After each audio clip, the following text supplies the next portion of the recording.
ही नहीं सकता, मरते ऐसे। अरे भगवान ने मुफ्त में ऑक्सीजन दे रखी है, ले ऑक्सीजन की कमी पड़ रही है, भगवान ने सारा ब्रह्मांड भर रखा है ऑक्सीजन से, ले तो ले बावड़े।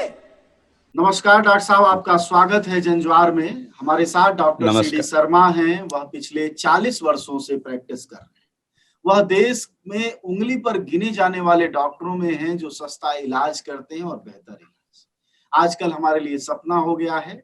हरियाणा में वह रहते हैं और मात्र 10 रुपए में मरीजों को देखते हैं।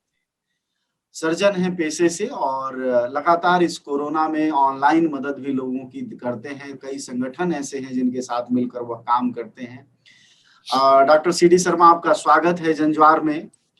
पहली बातचीत सर, हम लोग शुरू करते हैं इस बात से कि दवाओं का असर कितना हो रहा है समाज पर, वह तो है ही, लेकिन अंधविश्वास और गलत बयानबाजियों का भी बहुत असर पड़ रहा है और कई बार जिम्मेदार लोग कर रहे हैं।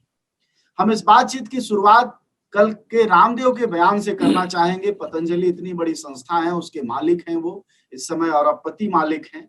उन्होंने कल कहा कि सारा रोग का दोष एलोपैथी पर दे दिया और कहा कि एलोपैथी के बकवास का विज्ञान है और स्टूपिड विज्ञान है, अंग्रेजी में भी बोला। क्या मतलब, आप क्या कहेंगे एक सर्जन होने के तौर पर, एक एलोपैथी डॉक्टर होने के? रामदेव जी का ये बहुत ही निंदनीय एवं दुर्भाग्यपूर्ण बयान है।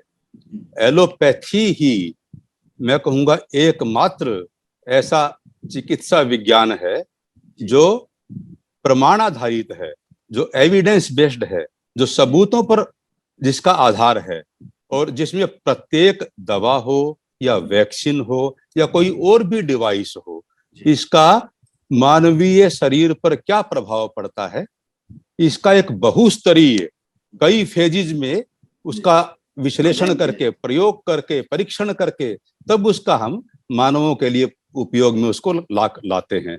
और ये एक वैज्ञानिक पद्धति है चिकित्सा की। इसके अलावा अन्य जो पद्धतियां हैं, बेशक वो बहुत प्राचीन पद्धतियां हैं, लेकिन वो अनुभवगम्य पद्धति हैं। उनको हम यूं भी कह सकते हैं एज इट वर कि ये स्यूडो साइंसेज हैं। ये अपने आप को वैज्ञानिक एवं तथ्यपरक कहती तो हैं, लेकिन वैज्ञानिक पद्धति पर, उस परीक्षण पर ये खरा नहीं उतरती हैं। तो ऐसे व्यक्ति के द्वारा जो स्वयं एलोपैथी पद्धति से किसी प्रकार से भी परिचित नहीं है, ऐसा उनका कोई अध्ययन नहीं है, जो एक क्वासाई मेडिकल जिनका एक अपना व्यू है, इस प्रकार के व्यक्ति के द्वारा जो एलोपैथी की निंदा करने वाली बात है, इसके खिलाफ दुष्प्रचार की जो बात है, मैं एक एलोपैथिक चिकित्सक होने के नाते इसे हमारे देशवासियों के लिए बहुत दुर्भाग्यपूर्ण मानता हूं। चिकित्सकों के लिए और एलोपैथी पद्धति के लिए तो है ही। मैं कहता हूं ऐसे गंभीर संकट के समय में, जब लाखों लाख लोग जीवन मृत्यु के संघर्ष में फंसे हुए हैं और जिनको एलोपैथिक पद्धति ही एकमात्र सही उपचार जिनका कर सकती है, ऐसे समय में एलोपैथी के प्रति ऐसी तिरस्करणीय बात का प्रयोग करना हमारे देशवासियों पर एक दोहरी आपदा लाने वाली बात है। मैं आपको जी एक अगली बातचीत इसी से जुड़ती है। आप हरियाणा में रहते हैं। हरियाणा में भी कई गांव ऐसे हैं जहां 10,000 15,000 की आबादी पर पिछले 15 से 20 दिनों में 70 लोगों की मौतें हुई है। जंजवार ने रपटे की है, ग्राउंड रपटे की। हम ये आपसे जानना चाहेंगे कि इस तरह की मौतें इतनी बड़ी संख्या में, और अस्पताल भी हैं, लोग इलाज एक तो नहीं मिल रहा है, दूसरा जो जांच है वो जांच कराना भी नहीं चाह रहे हैं और जांच हो भी नहीं रही। कहीं ऐसा तो नहीं कि लोगों की जो ये डर है, भय है, रामदेव जैसे लोगों के बयानों की वजह से भी है? देखो, इसमें 2-3 बातें हैं जी। एक तो सरकार के द्वारा पर्याप्त मात्रा में चिकित्सा सुविधाएं प्रदान नहीं की जा रही। जो यहाँ आसपास हॉस्पिटल्स हैं उनमें पूरा मरीज का इलाज नहीं हो पा रहा है। दूसरी बात यह है, हरियाणा में बहुत बड़ी संख्या में लोग अशिक्षित हैं। उनके ऊपर परंपराओं का, उनके धार्मिक विश्वास और अनेक प्रकार के विश्वास कायम है। ठीक है। और कोरोना में मैंने आपको पहले बताया कि एक दोहरे किस्म की मार लोगों पर है। एक तो कोरोना का संकट इस प्रकार है कि जब कोरोना में हाइपोक्सिया होता है, जब उसमें रक्त में, खून में, बॉडी में, टिश्यूज में ऑक्सीजन की कमी होती है, तो रोगी को उसकी गंभीरता का एहसास नहीं हो पाता। सामान्यतः जो हाइपोक्सिया के लक्षण होते हैं वो कोरोना की बीमारी में वैसे प्रकट नहीं होते और मरीज को लगता है कि मैं ज्यादा बीमार नहीं हूं, इसे हम हैप्पी हाइपोक्सिया कहते हैं। तो एक तो बीमारी की प्रकृति ऐसी है कि मनुष्य खुशफहमी में रहता है कि मेरे को ज्यादा बीमारी नहीं है, और दूसरा चिकित्सकीय सेवाओं का अभाव, और तीसरी बात यह है जो स्वामी रामदेव हो या पीछे राजस्थान के जो मुख्यमंत्री हैं, उनके जो प्रिंसिपल सेक्रेटरी हैं, उनका बयान आया कि कैर खाने के सेवन से कोरोना ठीक हो जाएगा, या आप कुंजल विधि का उपयोग करें उससे कोरोना ठीक हो जाएगा, या प्राणायाम अगर आप करते हैं तो प्राणायाम से कोरोना के कीटाणु आपके शरीर से बाहर निकल आएंगे। तो इस प्रकार का जो एक अंधविश्वास पूर्ण ये जो प्रचार प्रसार है, उससे भी लोग बाग काफी प्रभावित हो जाते हैं, और वो जो उनके सामने बड़ा संकट पेश है जिससे वो रूबरू हैं, वो उससे अनजान रहते हैं और स्वयं मौत के मुंह में चले जाते हैं। इस प्रकार एक कई चीजों का घाल में एक चीज देखें हम कि अभी हम आपने जिक्र भी किया, हम इसमें परिचित हैं।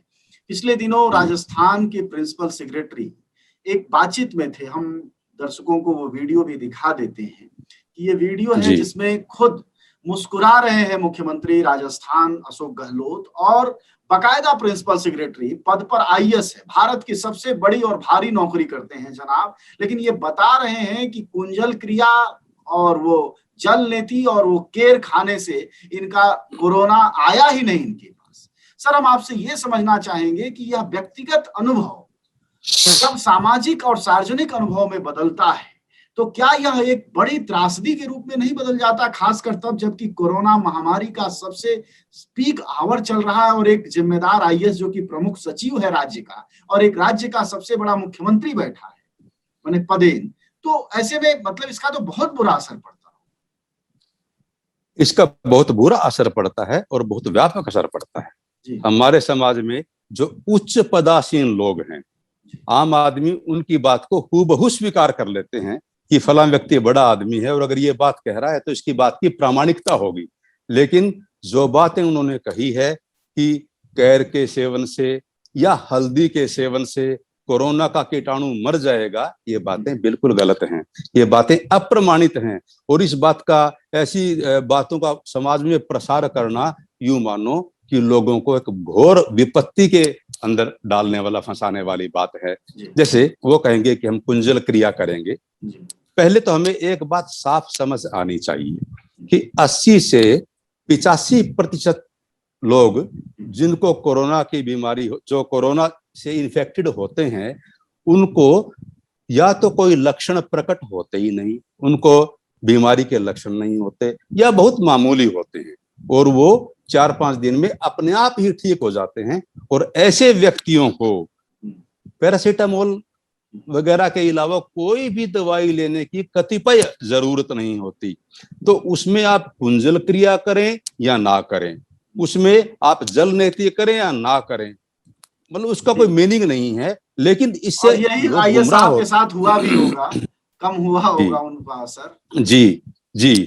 और इसके अलावा जो कोरोना की व्याधि है, ये जब भयावह रूप धारण करती है तो इसका फेफड़ों में संक्रमण होता है, ठीक है। और जो कुंजल वगैरह क्रियाएं हैं वो तो आमाशय को, वो तो पेट को, आहार नली को साफ करने वाली प्रक्रियाएं हैं। उनसे तो मैकेनिकल वॉशिंग, आप समझे, जैसे सफाई घर में फर्श की सफाई, इस किस्म की प्रक्रिया वो है।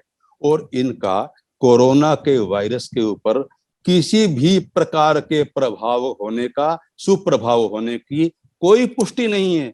ये सिर्फ अनुभवगम्य बातें हैं जो किसी व्यक्ति की हैं, इनको हम सार्वत्रिक नहीं कर सकते।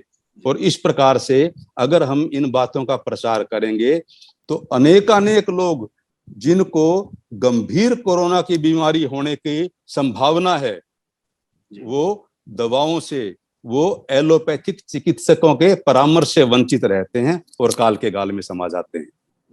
तो एक भयावह त्रासदी के रूप में इस प्रकार के परामर्श देना ये समाज में उभर करके आता है। और मैं कहूंगा इस प्रकार से ये एक अंधविश्वास का प्रसार करते हैं। और ऐसे उच्च पदासीन लोगों को नंबर 1, नंबर 2, जो लोग किसी प्रकार से भी चिकित्सा क्षेत्र से जुड़े होने का, जिनका कोई तजुर्बा नहीं, कोई अनुभव नहीं है, वो तो प्रशासकीय अधिकारी हैं या वो सरकार में मौजूद हैं। ऐसे लोग अगर यूं कहें कि कोरोना काल में हमने इतने नए बेड्स का प्रोविजन किया, इतने वेंटिलेटर्स हमने लगाए, लोगों को हमने ये स्वास्थ्य सुविधाएं प्रदान करी, हजारों बेड्स हमने दिए, अगर वो ये बात कहते हैं, लोगों को बताते हैं बुलेटिन के द्वारा, ठीक है, उनका ये काम है। लेकिन लोगों को अपने अनुभव के ऊपर आधारित चिकित्सकीय परामर्श देना, मैं कहूंगा ये उनकी अनाधिकार चेष्टा है और इनका एक दुष्प्रभाव समाज पर पड़ता है। सर, चूंकि आप डॉक्टर पेशा से जुड़े हुए हैं, चिकित्सीय पेशा से हैं, हमारे देश में ऐसी कोई प्रभावकारी संस्था नहीं है जो इसको एक डॉक्यूमेंटेशन करे या इसको चेक करे कि ऐसी बहुत सारी बातें, ये सिर्फ अशोक गहलोत के प्रमुख सचिव की बात या रामदेव की नहीं है। यहाँ तो स्वास्थ्य मंत्री ने कोरोनिल, जो रामदेव की संस्था की दवा है, उसको जो है बकायदा पुश ही नहीं किया, प्रेस कॉन्फ्रेंस में शामिल हुए। तो ऐसी कोई हमारे देश में संस्था नहीं है जो इन चीजों को नियंत्रित करती हो, जिस कोरोनिल को WHO ने आज तक कोई तरजीह नहीं दी। ऐसी संस्थाएं देश में मौजूद हैं, वो स्वास्थ्य मंत्रालय के अधीन हैं, लेकिन दुर्भाग्यवश पिछले 5-7 सालों से मैं कहूं तो ज्यादा इन संस्थाओं पर सरकारी नियंत्रण बहुत ज्यादा है और इनकी स्वतंत्रता, इनकी ऑटोनॉमी वो मृत प्राय हो चुकी है। ये ना सिर्फ कोरोनिल को लेकर के बात है, बल्कि मैं 2-4 रोज पहले की बात आपको बताऊं। आंध्र प्रदेश में नेल्लोर एक जिला है, नेल्लोर में कृष्णपट्टनम नाम का एक गांव है और उस गांव में कोई व्यक्ति कुछ औषधियों को मिश्रण करके और उनकी गोलियां बना करके कोरोना के इलाज के रूप में उसको बांट रहे हैं। और इस देश की अशिक्षित अभागी जनता वहां लाइनें लगा करके खड़ी हुई है, उस पर अभी तक कोई टेस्टिंग नहीं हुई है। और वो ज्यादा प्रभावित लोगों को 2 बूंद उस दवाई की आंख में डालने के लिए भी दे रहे हैं, उनसे उनकी आंखों को बहुत नुकसान हो सकता है। और अब वहां के डिप्टी कमिश्नर ने, और मैं तो कहूंगा कि बड़ी चिंतनीय बात है, बड़ी विडंबनापूर्ण बात है कि हमारे उपराष्ट्रपति ने अब कहा है कि ये जो विलक्षण दवा है, ये जो ऐसा चमत्कारिक एक मैजिक मेडिसिन है, इसको हमें टेस्ट करवाने के लिए लेबोरेटरीज में भेजना चाहिए। तो बिल्कुल जो मैं कहता हूं कि हमारा जो एक अर्ध शिक्षित समाज, एक अंधविश्वासों को जो पहले ही ग्रसित है और उनको द्विगुणित, चतुर्गुणित, बहुगुणित जो मैं कहता हूं इस सत्ता प्रतिष्ठान के द्वारा किया जा रहा है, ये मतलब अकल्पनीय रूप से दुर्भाग्यपूर्ण है। और मैं कहता हूं कि जनज्वार का जो ऐसे समय में जब जनता पर चारों ओर से आपत्तियों को दराया हुआ है और आप जनपक्षीय प्रश्नों को लेकर के उनका एक वैज्ञानिक, एक तर्काधारित, एक तर्कसंगत, एक विवेकशील उनका प्रसारण समाज के अंदर प्रस्तुत कर रहे हैं, मैं कहता हूं ये एक बहुत आप अहम और महती भूमिका अपनी निभा रहे हैं। चलिए सर, शुक्रिया बातचीत के लिए और इस धन्यवाद के लिए भी।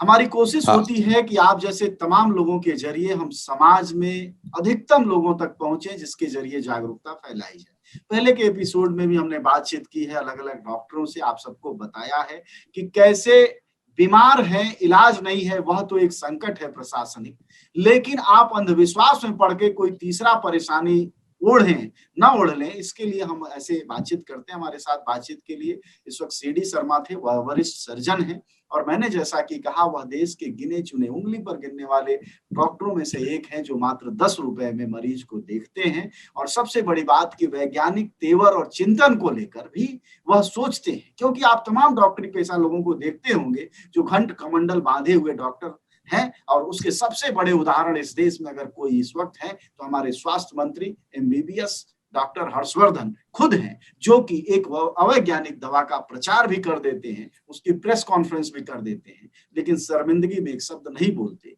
वैसे भी जो सत्ता में होते हैं उनसे सवाल करने से होता भी क्या है। धन्यवाद सर।